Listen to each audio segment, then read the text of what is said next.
ये सुखदेव महाराज कह रहे हैं राजा परीक्षित से।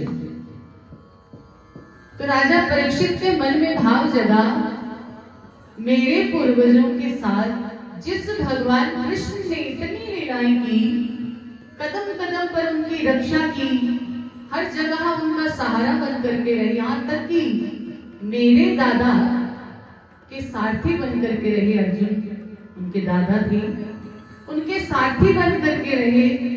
और मेरी जो परदादी थी उनकी जीवन आधार बनी। बस उनकी कथा इतनी ही है, उनकी लीलाएं इतनी ही है। प्रार्थना करते हैं राजा परीक्षित, प्रभु मुझे संपूर्ण कथा सुनाइए, सूक्ष्म रूप में नहीं, मुझे पूर्ण चरित्र सुनाइए भगवान श्री कृष्ण का पूर्ण रूप से। जो चरित्र है वो वर्णन कीजिए। तब सुखदेव जी ने कहा, परीक्षित तुम्हें कथा सुनते हुए आज 4 दिन बीत गए हैं, ना तुमने कुछ खाया है ना विश्राम किया है। पहले जलपान कर लो, उसके बाद तुम्हें आगे की कथा सुनाएंगे। राजा परीक्षित कहने लगे, भगवान ये जलपान के चक्कर में ही तो 84 के चक्कर में फंस गया था, अब दोबारा इसमें मत फंसाइए। जल पीने ही तो ऋषि के आश्रम में गया था और इतना बड़ा अपराध कर दिया कि ऋषि के गले में मरा हुआ सर्प डाल दिया। आप मुझ पर कृपा करें, आगे की कथा श्रवण कराइए। तब सुखदेव जी प्रसन्न हो गए और कहते हैं कि सुखदेव जी ने राजा परीक्षित को कहा कि परीक्षित तुम्हारे ऐसे भाव देख करके, ऐसी श्रद्धा देख करके कथा के बारे में तो आज मेरा हृदय गदगद हो गया है। मुझे तुम जैसा ही श्रोता चाहिए था।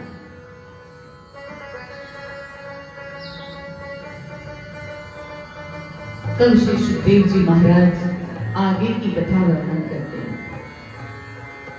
कहते हैं कि उग्रसेन एक बड़े धर्मात्मा राजा है। उनका पुत्र है कंस, जो बड़ा अधर्मी है। उसने क्या किया, जब देखा कि इस नगरी में धर्म कर्म हो रहे हैं, मेरे पिता के राज सिंहासन पर बैठते सब लोग बड़ा धर्म कर्म कर रहे हैं, तो ये उससे सहन नहीं हुआ। उन्होंने अपने पिता को राज सिंहासन से उतार करके उन्हें बंदी गृह में डाल दिया और खुद राजा बन करके राज्य करने लगा।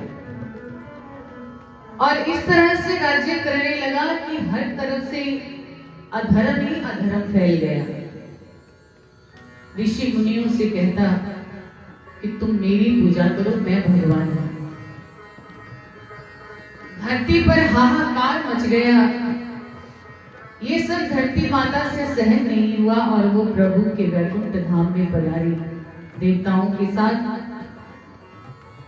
कि भगवान मुझ पर दया करो, कंस ने इतना अधर्म फैला रखा है धरती पर कि मुझसे सहन नहीं होता, आप कृपा करो, कुछ उपाय सुझाओ।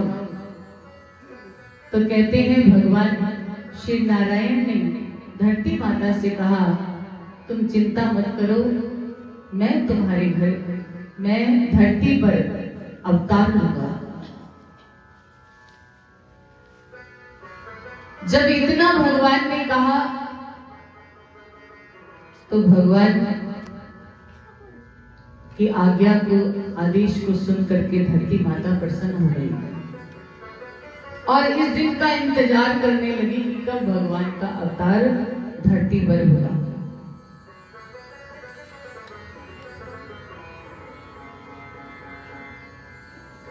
उधर सभी को आज्ञा दे दी भगवान ने, सभी देवताओं को कि अपनी अपनी पत्नियों के साथ चलकर के वृंदावन में देव देवांगनाएं बन जाएंगे। और ये भी आज्ञा दे दी कि हम अकेले नहीं, हमारे साथ हमारी शक्ति प्रिया श्री राधा जी भी जाएंगे। सभी ने ये सुनकर के बड़ी खुशी से जाकर के ब्रज में अनेक रूप में जन्म ले लिया। इधर प्रभु श्री कृष्ण भगवान विष्णु ने जब देखा कि अभी थोड़ा समय है धरती पर जाने के लिए, तो कुछ कुछ कौतुक रचे। कंस के मन में भाव आ गया कि राजा तो मैं बन गया हूं, लेकिन यहाँ की प्रजा मुझे राजा नहीं मानती। वो यही सोचती है कि यह अधर्मी राजा है, डर के मारे लोग मेरे आगे सर झुकाते हैं, दिल से मुझे स्वीकार नहीं करते। तो कंस ने सोचा, जो राजनेता होते हैं ना, वो कुछ ऐसा ही सोचते हैं। जहां देखते हैं ना लोग दिल से नहीं देख कर रहे, तो कुछ ऐसा कार्य करते हैं कि लोगों के अंदर भावना जगे कि ये राजनेता बहुत अच्छा है। तो ऐसे ही कंस ने भी किया। उनकी एक चचेरी बहन है जिसका नाम है देवकी। उनका विवाह वसुदेव नाम के राजा के साथ पक्का कर दिया और अपनी बहन देवकी के विवाह का उत्सव इतना धूमधाम से मना रहा है। कई दिनों से वहां सब शगुन हो रही है। कहीं कोई नाच गा रहा है, कहीं कोई मिठाइयां बना रहा है, कहीं गीत गाए जा रहे हैं। ऐसा जब प्रजा ने देखा तो उनके मन में भाव आ गया कि राजा बदल गया है। देखो, सगी बहन नहीं है, चचेरी बहन है, फिर भी उसके लिए इतना कुछ कर रहा है। जब प्रजा ने ये देखा तो वो भी बड़ी उत्साह के साथ उस उत्सव में सम्मिलित होने लगे।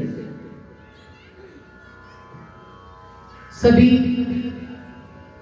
उस उत्सव में सम्मिलित हुए। विवाह का दिन आया, बड़ी धूमधाम से विवाह हुआ देवकी और वसुदेव का। अब कंस ने जब इतनी दयालुता दिखाई है तो थोड़ा और भी सोचने लगा कि क्यों ना कुछ और भी जगह बना ली जाए सबके हृदय में। तो जब विदाई करने लगे देवकी की, तो उसे रथ में बिठाया। तो सारथी से कहता है, तुम नीचे उतरो, आज मैं अपनी बहन का रथ चला करके इसे इसके घर पर छोड़ करके आऊंगा। अब जैसे ही वो रथ पर बैठा है, घोड़ों की लगाम पकड़ी है और पीछे वसुदेव और देवकी को बिठाया है, लेकर के जैसे ही चलने लगा तभी आकाशवाणी हो गई, हे कंस, जिस बहन को तू इतने प्रेम से उसके ससुराल छोड़ने जा रहा है, उसी बहन के 8वें पुत्र के रूप में तेरा काल जन्म लेगा।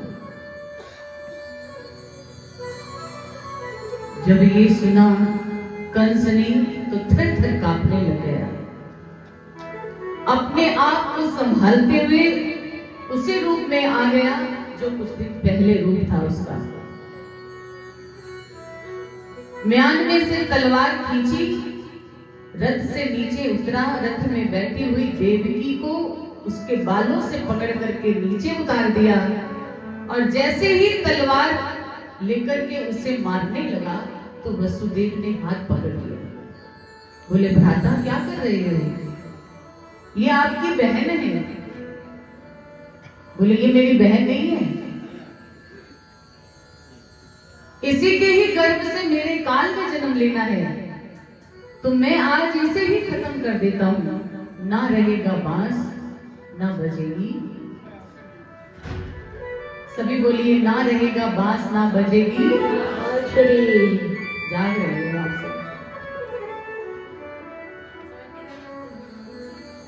तो जैसे ही मारने लगा देवकी को, तो वसुदेव ने हाथ पकड़ लिया और कहा, मैं वचन देता हूं, जितनी भी संतानें देवकी की होगी सब तुम्हें ला करके दूंगा, इसके बदले आप इसे जीवन दान दे दीजिए। कंस ने विचार किया कि वसुदेव है तो धर्मात्मा, अपने वचनों से कभी फिरा नहीं है, उसकी बात को मान लेना चाहिए। और देवकी को जीवन दान दे दिया और उन्हें कारागार में डाल दिया। समय बीता, वसुदेव और देवकी के पहले पुत्र ने जन्म लिया। वसुदेव ने अपने पुत्र को लिया और कंस को जाकर के दे दिया। कंस बड़ा प्रसन्न हो गया, खुश हो गया। नन्हे से बालक के मुख को देखा तो सोचने लगा ये बालक मुझे क्या मारेगा, ये तो खुद इतना कोमल है। उसने कहा वसुदेव इसे ले जाओ। आकाशवाणी हुई है 8वें पुत्र को, पुत्र मेरा काल बनेगा, ये पहले से मुझे कोई शत्रुता नहीं, इसे ले जाओ। वसुदेव बड़े खुशी से उसे वापस लेके आने लगा। इतने में नारद जी आ गए। जब नारद जी आए तो उन्होंने एक अष्ट कलियों वाले कमल को उसे देकर के कहा राजन, ये मैं तुम्हारे लिए भेंट लाया। राजा बड़े खुश हो गए कि देव ऋषि नारद हैं और मेरे लिए कमल का फूल लेकर के आए हैं। देव ऋषि नारद ने कंस से कहा राजन इसे जरा ध्यान से तो देख लो, इसमें कितनी कलियां हैं? बोले 8 गिन करके बताया, 1 2 3 4 5 6 7 8। बोले अब दूसरी तरफ से गिनो, 1 2 3 4 5 6 7 8। तो इधर से गिने तो 8, इधर से गिने तो 8। बोले 8वां पहला भी हो सकता है, बीच का भी हो सकता है, इधर से भी तुम गिनती शुरू करोगे वहीं 8वें पर ही रुकेगी जाकर के। बोले रिस्क क्यों लेना, तुम इसे छोड़ रही हो, क्या पता यही तुम्हारा काल है। कंस ने उसी वक्त वसुदेव को बुलाया और उस बालक को उनके हाथ से लिया, पैरों से पकड़ करके दीवार पर पटक दिया, पहले पुत्र को मार दिया। ऐसे करते करते 6 पुत्रों को देवकी के कंस ने मार दिया। अब जब 7वां गर्भ देवकी के है तो भगवान ने योग माया को बुलाया है। योग माया से कहा तुम जाओ मथुरा और देवकी के गर्भ का संघर्षण करके उसकी संतान को रोहिणी, जो कि गोकुल में नंद बाबा के वहां है, उसके गर्भ में स्थापित कर दो। और कुछ समय बाद तुम यशोदा के घर जन्म लेना, मैं देवकी के गर्भ से जन्म लेकर के वसुदेव द्वारा गोकुल में आऊंगा और वसुदेव जी तुम्हें लेकर के दोबारा यहाँ मथुरा में आएंगे। अगर तुम ये कार्य करोगी तो कलयुग में दुर्गा आदि अनेकों नामों से तुम्हें जाना जाएगा, तुम्हें पूजा जाएगा। इतना आशीर्वाद भगवान ने योग माया को दिया। तो योग माया ने 7वें गर्भ को देवकी के गर्भ से संघर्षण करके रोहिणी के गर्भ में स्थापित कर दिया। अब कंस का अत्याचार इतना बढ़ गया कि जहां भी किसी ऋषि मुनि को तप करते देखता तो बिना कुछ कहे ही उनका वध कर देता। थोड़ी देर शांत हो जाइए और बच्चों को बाहर ले जाइए।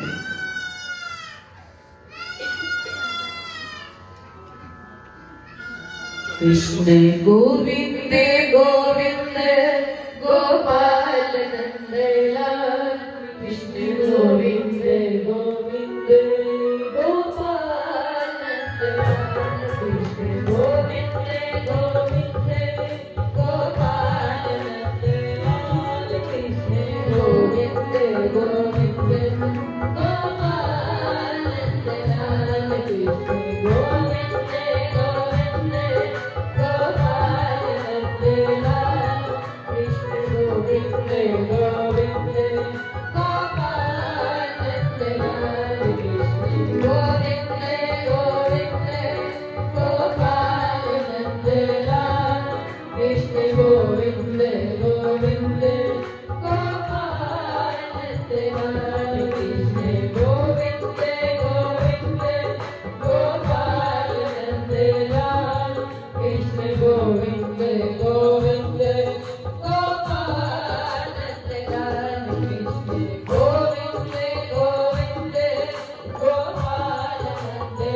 अगर स्थान है अंदर तो थोड़ा थोड़ा आप लोग आगे आ जाइए और उनको स्थान दीजिए। जो बाहर खड़े हैं वो खड़े ना रहे, बैठ जाइए। खड़े नहीं रहना, बैठ जाइए, क्योंकि जो आपके पीछे बैठे हैं उनको थोड़ी दिक्कत होगी, इसीलिए आप लोग बैठ जाइए। कोई भी खड़ा ना रहे गेट के पास, सब बैठ जाए। आज बहारें कहती है हो, आज बहारें कहती है कान्हा आएंगे, सदेश आया है कन्हैया आएंगे, सदेश आया है कन्हैया आएंगे, सदेश आया है कन्हैया आएंगे, सदेश आया है।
खड़े होकर के आतुरता के साथ पुकार रहे हैं। बड़ी देर भई नंदलाला तेरी रात देखने वाला, ओ बड़ी देर भई नंदलाला तेरी रात देखने वाला। ओ काली काली गीत से पूछे, काली काली गीत से पूछे, कहाँ है बड़ी वाला है, बड़ी देर भई नंदलाला तेरी रात देखने वाला, बड़ी देर भई नंदलाला तेरी रात देखने वाला, बड़ी देर भई नंदलाला तेरी रात देखने वाला।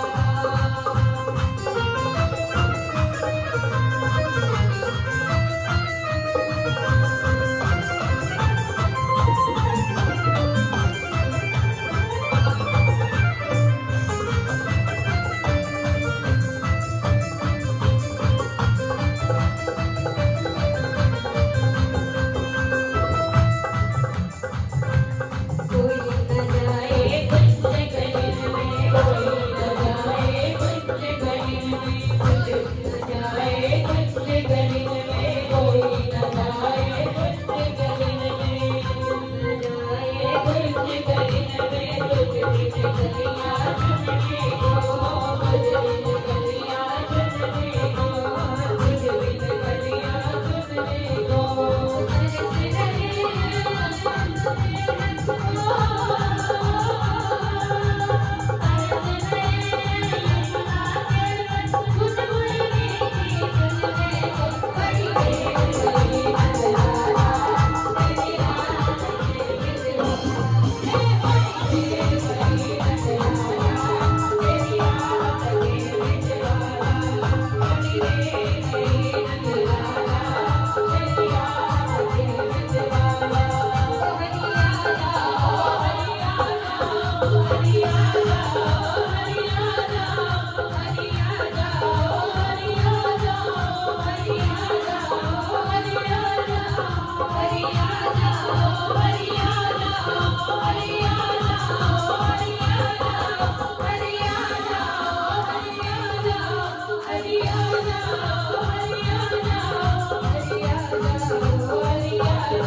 बैठते चले जाएं, एक बार बैठ जाएं सब। बस कन्हैया आने ही वाले हैं, आप लोगों का प्रेम देख लिया उन्होंने, बस चल पड़े हैं वो। भगवान श्री कृष्ण का अवतार होने वाला है। अब जब सातवां बालक रोहिणी के गर्भ में स्थापित हो गया, समय थोड़ा बीता, भगवान ने देवकी और वसुदेव को दर्शन देकर के कहा है कि जाओ ये सूचना दे दो कंस को कि तुम देवकी का गर्भपात हो गया। वसुदेव ने ये सूचना दे दी कंस को, तो लोगों ने विचार किया कि वो बालक पहले ही डर गया था कंस के अत्याचारों से, जो उन्होंने 6 उसके भाइयों को मार डाला, इसलिए वो बालक इतना डरा कि खुद ही मां के पेट में ही अपने आप को समाप्त कर लिया। अगर भगवान की कृपा हुई है, अब माता देवकी ने अष्टम गर्भ धारण किया है। जब अष्टम गर्भ धारण किया तो सारे देवी देवता प्रसन्न हो गए और आकर के भगवान की स्तुति की है कारागार में। बड़े अच्छे ढंग से सब देवी देवताओं ने स्तुति की, फूल बरसाई। अब माघ मास का भादों का महीना आ गया, जब भगवान का जन्म होना है। समय बीता, भादो मास का महीना, कृष्ण पक्ष अष्टमी तिथि, बुधवार, रोहिणी नक्षत्र, रात्रि ठीक 12 बजे चंद्रदेव प्रकट हुए हैं और सारी मथुरा नगरी सोई हुई है। कंस सो रहा है, मंत्री सो रहे, सिपाही सो रहे हैं और वसुदेव और देवकी दोनों को हथकड़ियों में जकड़ा हुआ है। वो जाग रहे हैं, चंद्रमा जाग रहे हैं, वसुदेव जाग रहे हैं, देवकी जाग रही है, बाकी सब सोए हुए हैं। अब भगवान का प्राकट्य हुआ है रोहिणी नक्षत्र में, रात्रि 12 बजे। बोलो कृष्ण कन्हैया लाल की जय हो। बोलो बाल कृष्ण लाल की जय हो। भगवान जब प्रकट हुए तो चतुर्भुजी रूप में प्रकट हुए। देवकी वसुदेव ने देखा कि बालक ना होकर के भगवान तो चतुर्रूपी रूप में आ गए, चतुर्भुजी रूप में ही हमारे सामने आ गए हैं। तब देवकी वसुदेव ने स्तुति की है, भगवान हमने तो आपको बालक रूप में देखना चाहा, लेकिन आप तो चतुर्भुज के प्रकट हुए हैं। तब भगवान ने उनसे कहा, वसुदेव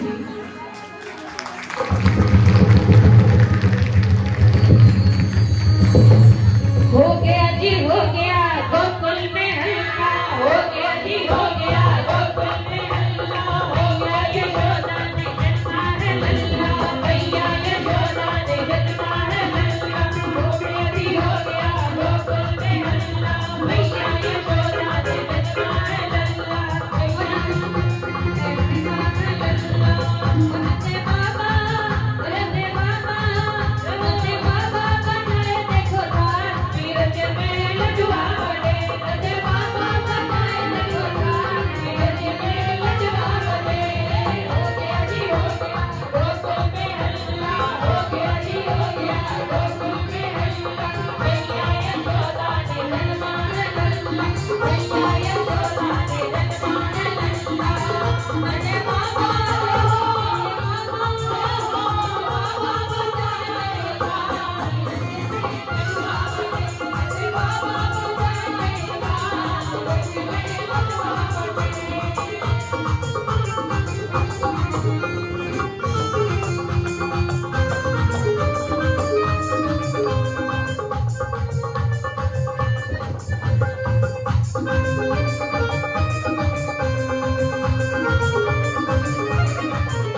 बढ़ जाइए अपने स्थान में।